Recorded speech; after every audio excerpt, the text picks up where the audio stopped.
dengan saya Vika Dianti dengan NIM 202137. Di sini saya akan menganalisis tentang tugas dan syarat menjadi praktisi public relation. Di era globalisasi seperti saat ini, peran public relation dianggap sangat penting dalam keberlangsungan sebuah lembaga, baik pemerintah maupun swasta. Karena timbulnya persaingan-persaingan yang bersifat kompetitif menuntut sebuah lembaga pemerintah maupun swasta untuk mempertahankan kualitas sebuah lembaganya. Mempertahankan kualitas ini salah satunya dengan cara menjalin hubungan baik dengan publiknya. Karena tanpa adanya hubungan baik ini, lembaga dengan masyarakatnya tidak akan tercipta suasana yang kondusif, serta tidak akan ada keterbukaan dan penerimaan oleh masyarakat mengenai segala hal yang berhubungan dengan lembaga tersebut, termasuk kebijakan-kebijakan terkait lembaga tersebut. Sehingga peran public relation di sini sangat dibutuhkan. Dulu peran public relation tidak terlalu diperhatikan dan banyak dirangkap dengan bagian yang lain. Namun sekarang peran public relation sangat menguntungkan bagi sebuah lembaga. Sehingga banyak sekarang lembaga baik pemerintah maupun swasta menempatkan bidang public relation di bidangnya.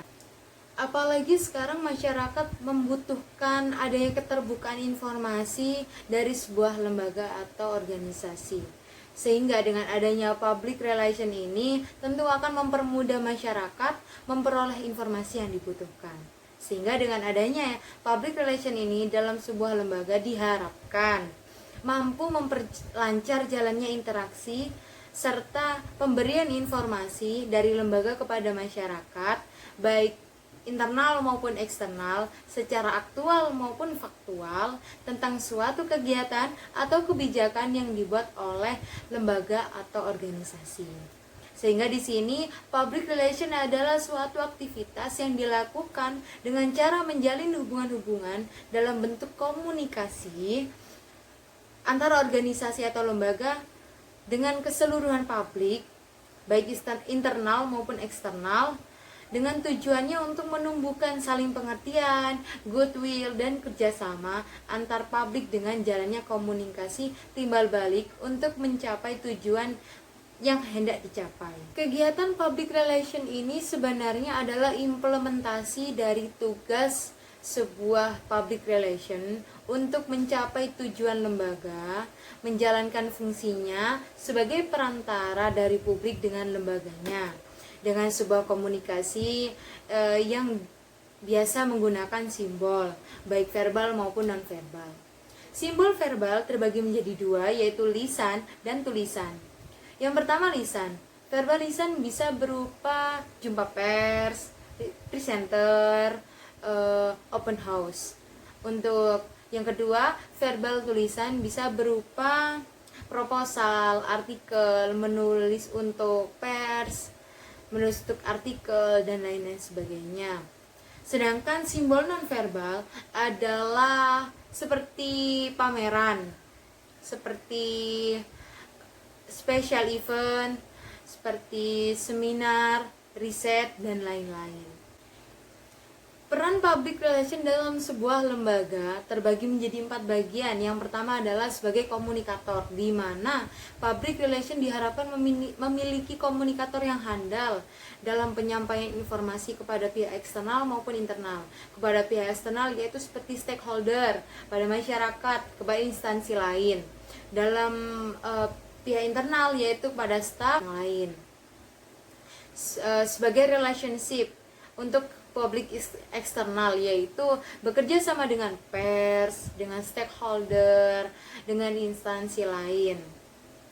Untuk backup manajemen yaitu public relation diharapkan selalu mensupport semua kegiatan yang ada di dalam lembaga seperti manajemen, marketing, pemasaran, dan lain sebagainya. Dan yang keempat adalah sebagai good image maker. Diharapkan public relation bisa membentuk atau membuat citra positif, image positif kepada masyarakat. Sehingga tidak dipungkiri peran public relation sekarang ini sangat penting dan memiliki kedudukan yang sama dengan pengambil keputusan tertinggi dalam sebuah lembaga. Hebat banget nggak tuh? Seorang public relation memiliki kesejajaran dengan petinggi-petinggi sebuah lembaga. Selanjutnya yaitu tugas dari public relation, yaitu ada 3. Yang pertama adalah menginterpretasikan, menganalisis, dan mengevaluasi kecenderungan perilaku publik. Kecenderungan perilaku publik ini terbagi menjadi 4 situasi, yaitu yang tidak tahu menjadi tahu, yang apatis menjadi peduli, yang berprasangka menjadi menerima, dan yang memusuhi menjadi simpati. Yang kedua adalah mempertemukan kepentingan organisasi dengan kepentingan publik, di mana tugas dari sebuah public relation adalah mempertemukan dua kepentingan ini untuk saling memahami, saling mengerti, saling menghargai, saling menghormati, dan sama-sama saling melaksanakan. Dan yang ketiga adalah mengevaluasi program-program organisasi khususnya berkaitan dengan publik. Tugas mengevaluasi program manajemen ini mensyaratkan kedudukan dan wewenang humas yang tinggi dan luas. Karena tugas ini dapat berarti public relation memiliki wewenang untuk memberi nasihat apakah suatu program ini sebaiknya diteruskan, apakah ditunda atau dihentikan. Di sini public relation bertugas senantiasa memonitor semua program yang ada dalam sebuah lembaga. Proses public relation ini bersifat siklis, yaitu terus-menerus dan berulang. Ya, yang pertama adalah pengumpulan data, di mana pengumpulan data ini dilakukan survei, penelitian, yang kemudian menghasilkan beberapa permasalahan yang nantinya dibawa, kemudian dibahas, apa saja permasalahan yang ada. Kemudian dibentuk suatu program atau kebijakan untuk mengatasi permasalahan tersebut. Ketika sudah dibentuk program dan kebijakan, kemudian diaksikan, dikomunikasikan kepada publik, baik internal maupun eksternal. Dari aksi dan komunikasi ini kemudian dievaluasi. Apa yang terjadi dalam aksi dan evaluasi? Apa yang reaksi yang timbul dari publik tentang program-program ini? Dari evaluasi ini akan timbul beberapa permasalahan, beberapa yang harus diselesaikan, sehingga permasalahan-permasalahan ini tadi dikumpulkan lagi menjadi sebuah kumpulan data baru yang kemudian diteliti kembali dengan mencari, menambahkan, disatukan dengan data-data baru, data-data lapangan yang ada. Kemudian dipermasalahkan lagi, dibawa lagi, diprogramkan, dikomunikasikan dan dievaluasi.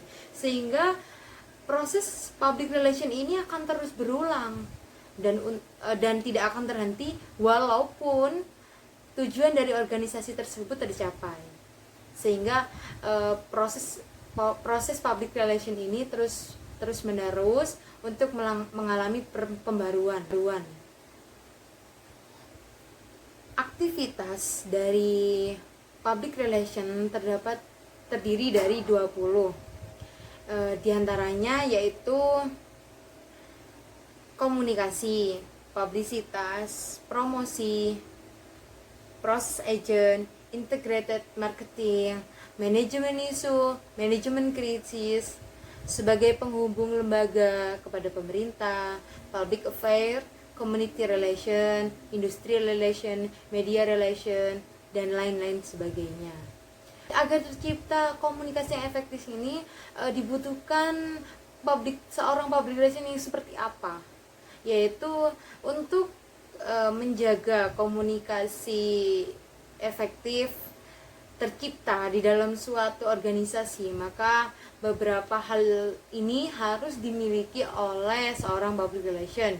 Di antaranya adalah komunikasi dan relasi, sifat yang rendah hati. Jadi menjadi seorang public relation ini harus rendah hati, tidak boleh arogan, tidak boleh sombong, tidak boleh merasa yang paling tinggi, cepat menyesuaikan diri, dimana seorang public relation dituntut harus bisa menyesuaikan dirinya terhadap lingkungannya, sehingga dapat memahami apa yang terjadi dalam lingkungan tersebut, permasalahan apa yang terjadi, reaksi apa yang diterima oleh publik terhadap lembaganya. Kemudian mampu menghadapi orang-orang yang memiliki aneka ragam karakter dan latar budaya yang berbeda. Mampu berkomunikasi dengan baik. Seseorang public relation yang tidak memiliki komunikasi yang baik, maka banyak yang nantinya akan terjadi miskomunikasi terhadap lembaga kepada publiknya, dan sebaliknya, yaitu kepada publiknya terhadap lembaganya. Sehingga seorang public relation dituntut harus memiliki komunikasi yang handal, cara berkomunikasi yang baik. Yang berikutnya, pandai mengorganisir segala sesuatu, memiliki integritas personal baik dalam profesi maupun dalam kehidupan sehari-hari, punya imajinasi yang kuat, dan memiliki akses yang tinggi terhadap informasi, yang mana seorang public relation dituntut harus memperoleh celah-celah di mana dia harus memperoleh informasi, memperoleh apa saja yang ada di publik, apa saja respon publik terhadap lembaga, sehingga di sini public relation tidak hanya stuck menunggu komentar-komentar, tapi harus bisa mencari celah untuk memperoleh informasi secara aktual. Maupun pengucapan, mau dimaafkan. Semoga ilmu yang saya sampaikan bisa bermanfaat dan berguna untuk saya, utamanya kepada kalian yang mendengarkan. Dan kita sebagai calon manajer pendidikan semoga bisa memahami tugas-tugas dari public relation dan bisa menyeleksi seseorang dalam menjadi seorang public relation yang nantinya akan membawa pengaruh penting dari sebuah lembaga, khususnya dalam sebuah lembaga pendidikan. Sekian dari saya. Wassalamualaikum warahmatullahi wabarakatuh. Selamat siang, sampai jumpa.